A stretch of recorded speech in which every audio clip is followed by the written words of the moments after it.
कैफ़ा हालुका, how are you, आप कैसे हो। कैफ़ा कैसे, हालुका हाल। अना बिखैरिन, आई एम फाइन, मैं ठीक हूँ। अना मतलब मैं, बिखैर खैरियत से।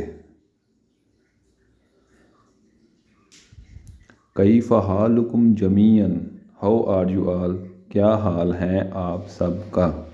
ज़्यादा के लिए ये लफ्ज़ यूज़ होता है हालुकुम।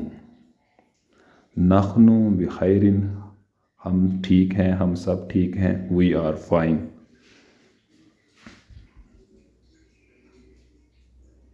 कैफ़ा हालुहू, हाउ इज़ ही, वो कैसा है। मेल के लिए, मर्द के लिए हु, और फीमेल के लिए हा। इन्नहु बिखैरिन, ही इज़ फाइन, वो ठीक है। हुआ इस्तेमाल होता है ही के लिए और हिया इस्तेमाल होता है शी के लिए। कैफ़ा हालुहा, हाउ इज़ शी, वो कैसी है। हु मेल, ही।